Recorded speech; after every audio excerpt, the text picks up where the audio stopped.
Welcome to the Community Development Podcast,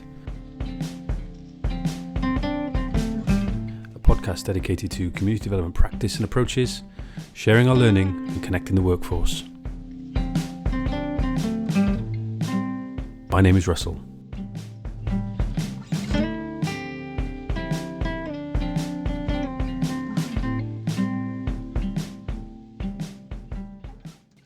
Hello, Dave Smith up in Huddersfield, Yorkshire, north of England. How are you, Dave? Welcome to the podcast. I'm very well, and thanks for having me, Russell. You're based at, I think the institution is called Heritage Quay. It's attached to or affiliated to the University of Huddersfield, is that right?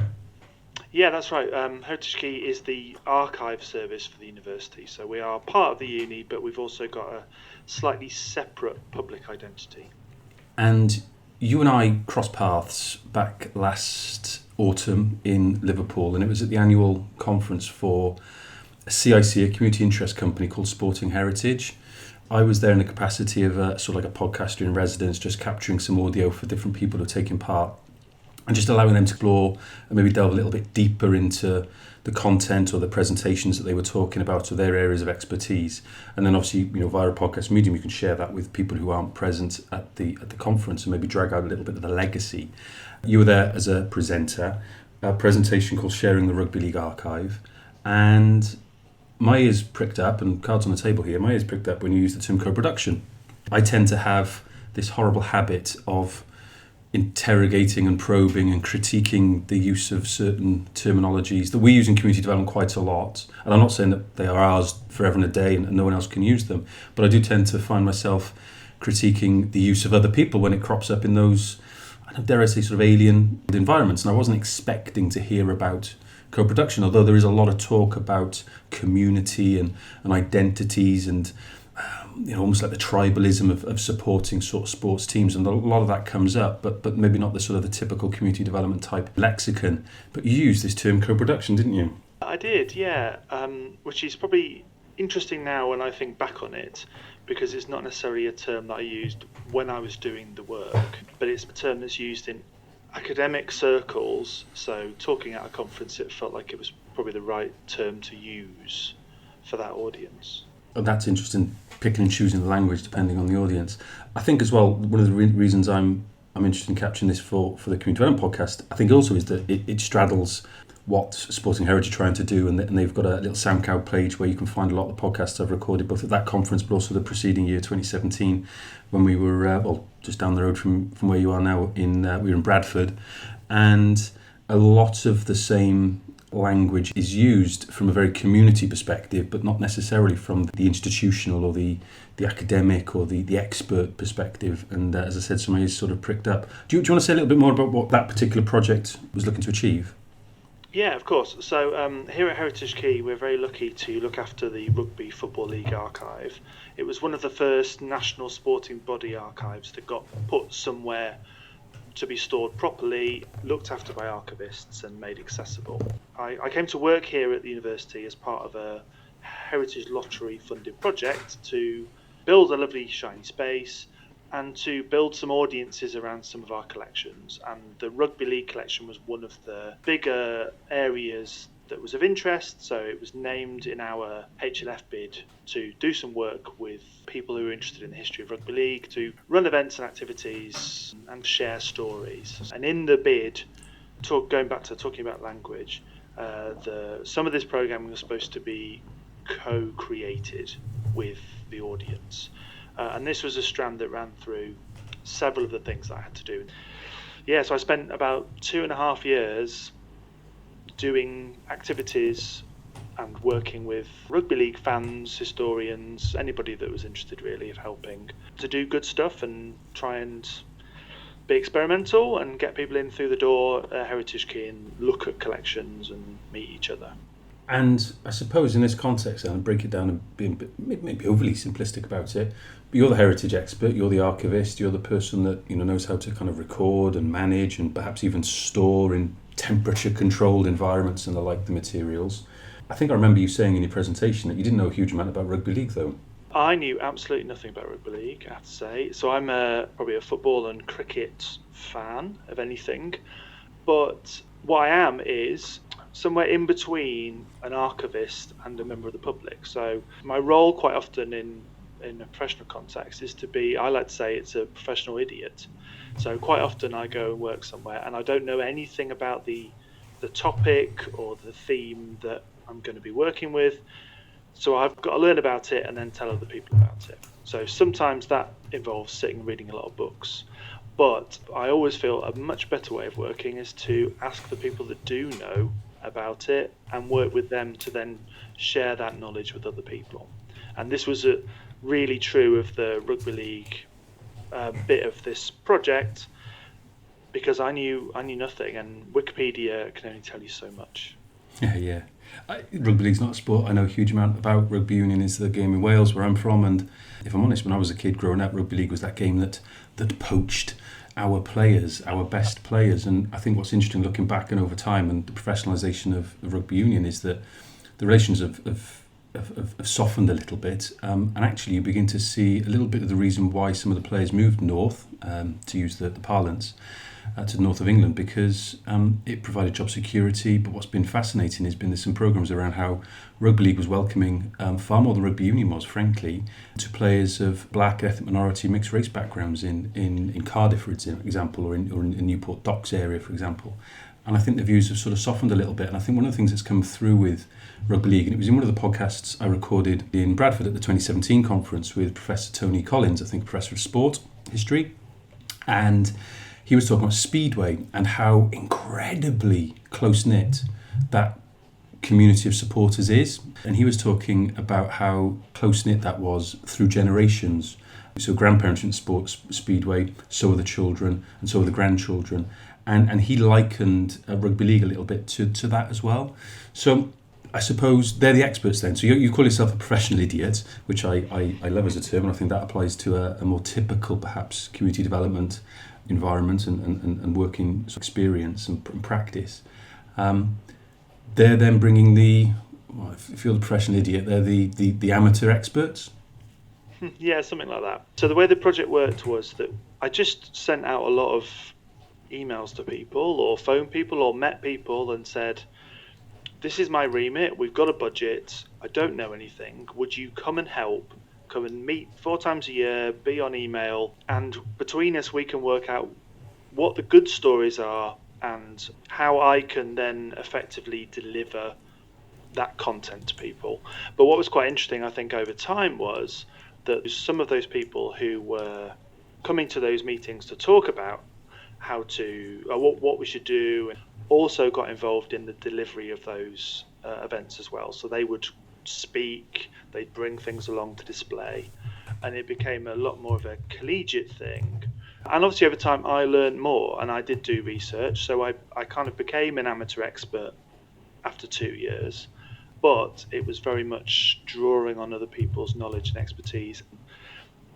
The people that I was working with, they were familiar faces. I'd see them at events every few months, and when I bump into them now in different contexts, it's really nice because they feel like they're friends of the archive, and then they're kind of part of our family. A term like co-production, I think you can look at some of the, so I encountered the term from a social care background, and specifically, I guess, treatment of people with substance addictions. Mm-hmm. And it was how they themselves were designing their kind of pathway to, moving past their addiction to sobriety, however you want to describe it. And of course, it wasn't just a clinical, physiological aspect of addiction. It was also, and detox, it was also around changing peer groups. It was around what to do with the time that wasn't spent chasing a fix. It was around finding new hobbies, re-engaging with old hobbies, and so on. There was different methodologies, for example, like an outcomes star. It was them around those service users really shaping their treatment in the broadest and in a much more holistic sense, rather than experts just pointing the finger and telling them, this is what you must do. Again, I think there is a parallel with what you said there, throwing yourself open as the, in inverted commas, expert or the professional idiot, and sort of saying, okay, we're going to go on a journey together. You don't just want, you do need, for very fundamentally, their input. And do you find that people were welcoming and receptive and accepting of that? Absolutely, and very generous with their time and with their contacts, because one thing that we did quite a lot was invite former players or people associated with the game to come and be part of our activities. And we as an institution didn't necessarily have that kind of soft authority because we weren't from the game. So we were able to leverage some of that goodwill and that trust by working in this way, because we weren't necessarily saying we are the experts, give us all of your contacts and all of your time because it just makes it easy for us. We were saying this is a thing for all of us. We happen to have the resource and the space and the archival content here, but actually this is for you. So you working with us is for the benefit of everybody. And that felt quite a nice way of doing things. And kind of going back to the language, in the document that was my guide for what I had to do to fulfill the funding criteria and hit my targets, the term was co-creation. But I didn't really like the idea of calling the people involved co-creationists because that had very different connotations. So I talked about them as programming groups. So my pitch to people was, we are programming activities. Come and help me program stuff like you would a festival. So it was a very light touch and hopefully a bit more accessible way of talking about it with audiences.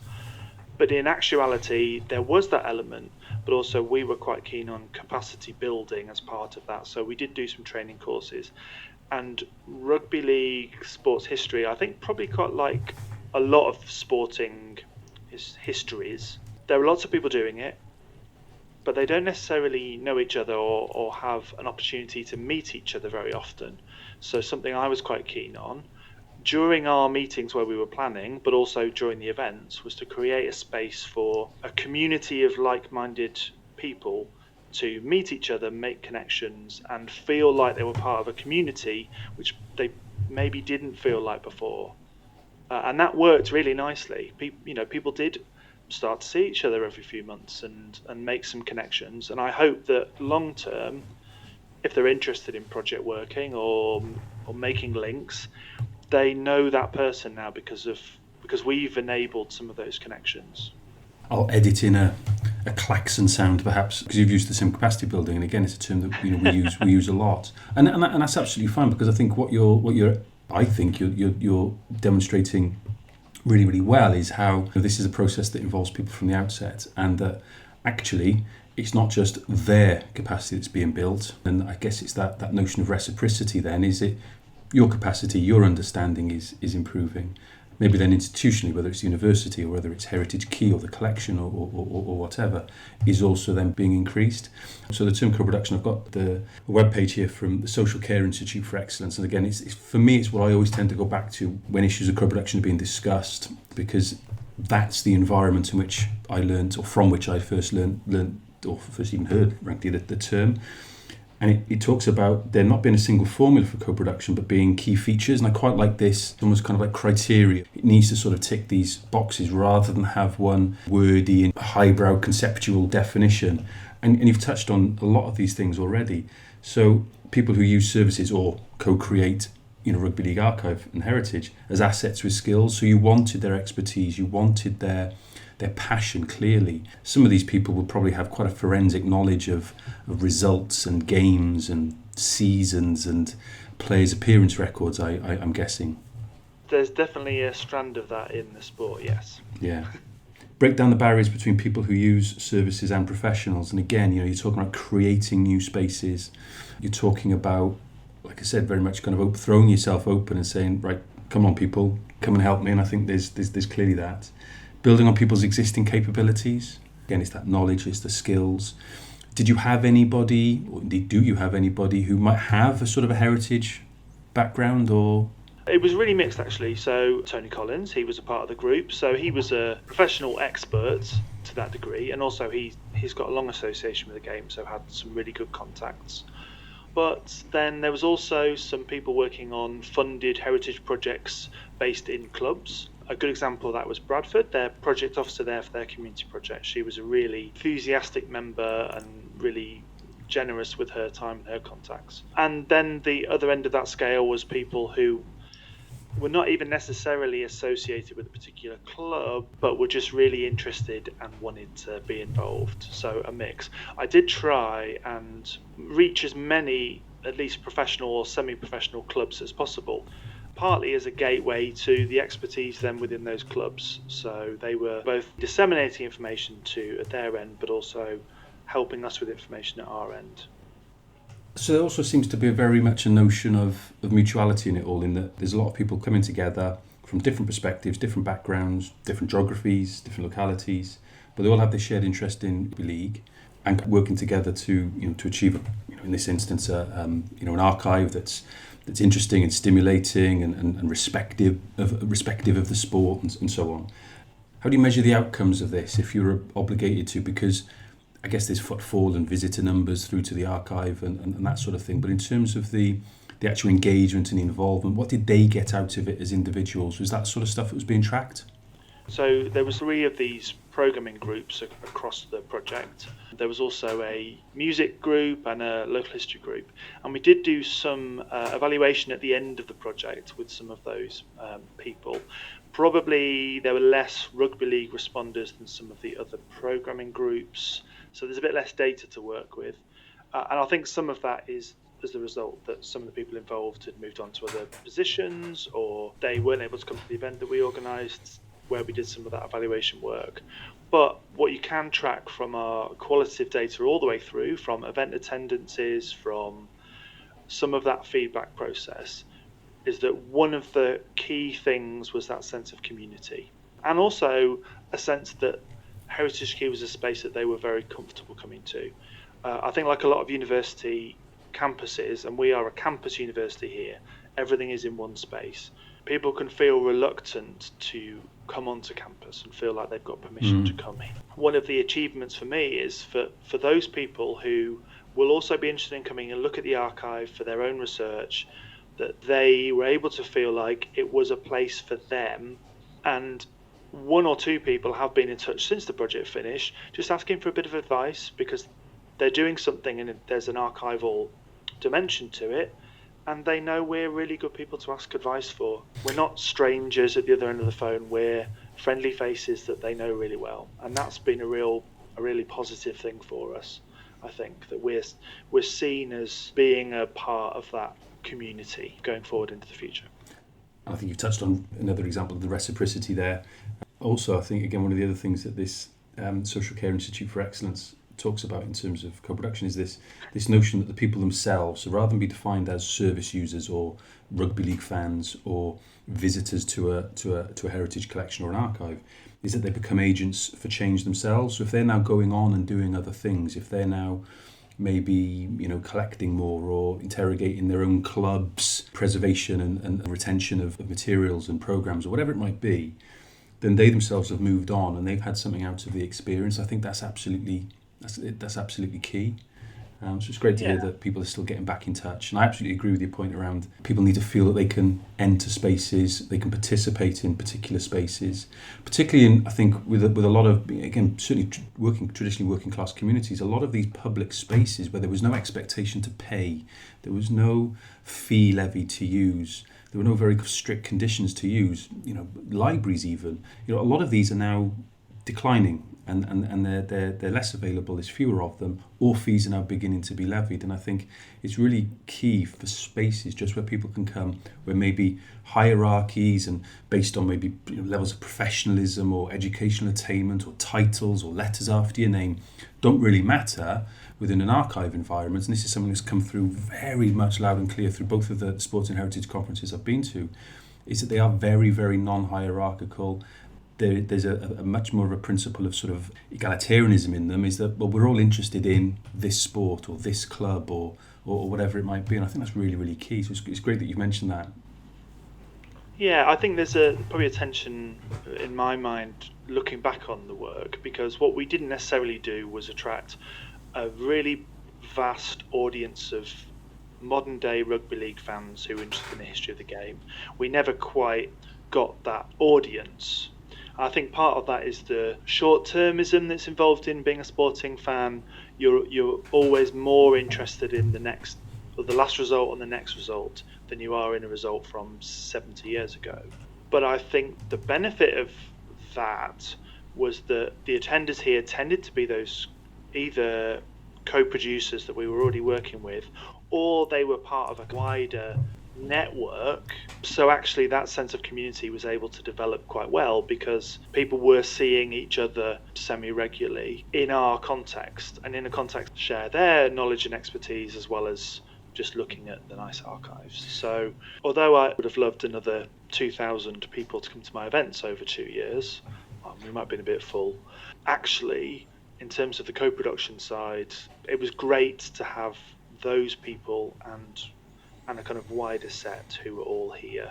And one of the nice things was that some of the people that came to events were then able to join the co-production side because they had that connection with us and they'd spoken to me and they knew a bit more about what we were about. There's a slight kind of quirk, I suppose, in doing that, in that I'm part of a team here. I don't run the archive. I'm not even an archivist. But for groups of our audiences, and Rugby League is very much part of this, I'm the person that they associate with here because we've built up that relationship over time. I wouldn't disagree with you in terms of what you're saying about the majority of fans having that short-termism. I'm probably in the other group where I'm interested in the social history and maybe political, cultural history related to certain sports. I guess my defence of that, and also I think where the value is of things like archives and trying to retain some of that community memory then and community history of, in this case, Rugby League, is that, well, actually, for the person who is a little bit more short-termist, and that's fine, there is only another game to look forward to because of the blood, sweat, tears, sacrifice in history gone into keeping a club going, keeping a club afloat. And a lot of grassroots community sport is incredibly reliant on voluntary effort.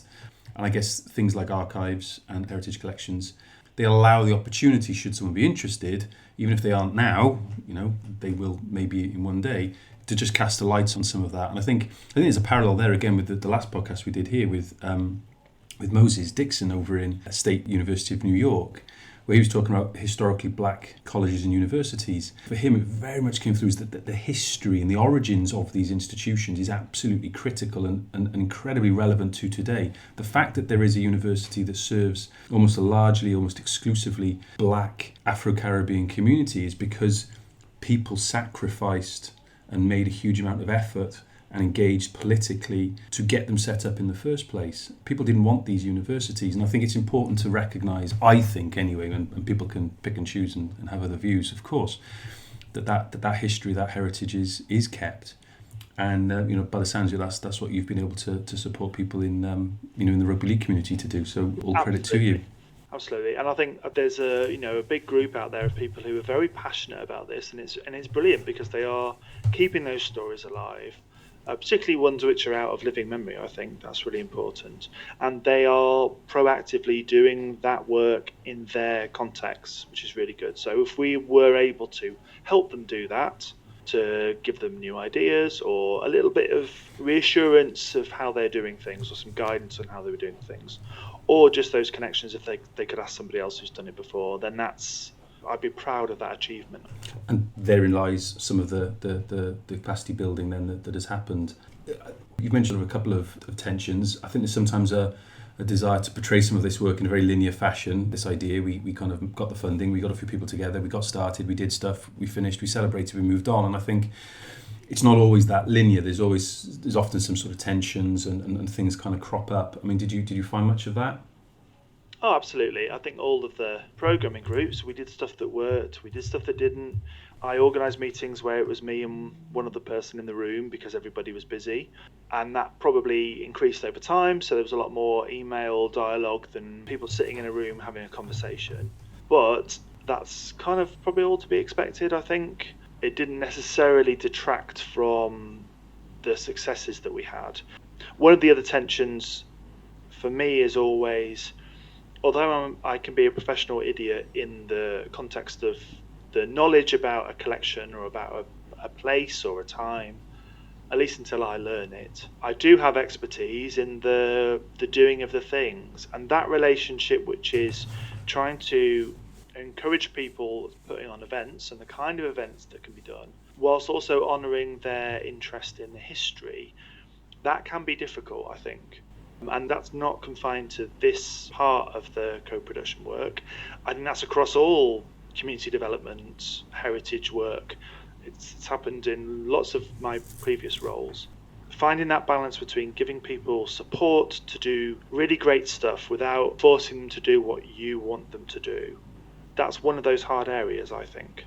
And so much of what you've talked about in a professional archivist, amateur in inverted commas, but expert fan environment, I think has a parallel with me, in my background, I'm sure other practitioners listening to this, being that community development worker, working on an estate, working on an ex-mining town or whatever it might be, being trained, having access to CPD, having experience in working in other areas, but rocking up in a location and not knowing that area, not knowing what's gone in the past, not knowing who the families are, not knowing who the people are.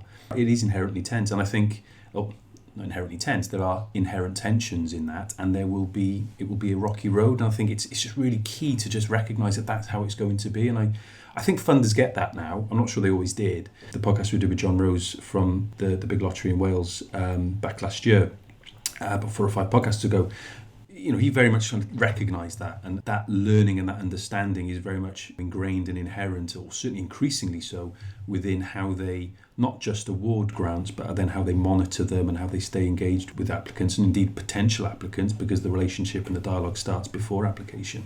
And I think that's a huge improvement. And when I kind of started out in this sort of work and cut my teeth. Well, I think we were very lucky that the Heritage Lottery, for our bid, they backed us to try some stuff and to take some risks. So not everything worked, and that was absolutely fine, because actually learned from it. And the advantage of doing that in a co-produced way was that there were people I could talk to and say, well, okay, so we had that thing, it didn't work. So what should we do? How can we do it differently next time? What should we try? And it wasn't just me sitting in a room on my own trying to figure out. I had a really good example of that, actually. At the very beginning, there was a piece of the project which the co-production group weren't necessarily involved in the plan. And they weren't involved in practice in the end either, which is about running family workshops. And in our initial proposal, the idea was that they'd be linked to home games. Huddersfield have got a top flight Super League rugby league team, and as soon as I sat down to figure out how that might work in practice, it seemed like it was going to be awkward, because games can be changed at the last minute, we're not next to the stadium, and my feeling was this was something that just wasn't going to be possible. And luckily I had a group of people who were inside the game, not necessarily families, and I could sit down with them and say, okay, so I've got this problem, do you think it's worth bothering? And they all said no, for these reasons. But I had them to help me, reassure me, back me up as kind of critical friends, and it was about an area that they'd not signed up for, but they were still there for me, which was really, really helpful. I think there's an interesting example of possibly even a power dynamic there, is that people are being invested with a degree of authority and power to say, actually, Dave, that's not a great idea, and courteously giving you the reasons why. And I think, again, part of co-production is around trying to have more models of shared power. So it's not the clinician, it's not the clinical expert, it's not the GP, it's not the community development worker, it's not the archive expert sort of saying this is what we are going to do. It's pretty much, as you said within the opening few minutes of this, is, okay, what should we do? What do you want me to do? How are we going to work together? And I think that again, that mutualism, I think, is a really prominent aspect of this work. And as I said, all credit to you. Dave, if people are interested in this, wanting to know a little bit more about it, where should they go? How should they keep in touch? What are your social media channels? Heritage_Quay on Twitter and Instagram, although you won't find much content on there at the moment. You can find us on Facebook as well. And if people are interested in our sporting collections, they can go to heritagequay.org and look at our catalogue there. And that's going to be a really nice area of development for us. We've just taken on a new sporting archive, England Netball, and we're really looking forward to working with England Netball and their volunteers, who are the experts, on ways that we can share that collection. And we don't necessarily have the funding anymore, but we can still be that support. We can be the professional experts, event organisers, or kind of ideas factories to say, have you thought about this? We can support you to do this. Excellent. Best luck with that. Best luck with your other work, and it'd be great to keep in touch. I would dearly wish our paths cross again at another maybe Sporting Heritage conference. I'm probably not at liberty to say where that is possibly going to be later this year, but put it this way, it will involve far less travel than the previous two have done for me, all being well. And if you're at that, it would be good to catch up with you then. And once again, Dave, thank you very much. Yeah, thank you very much.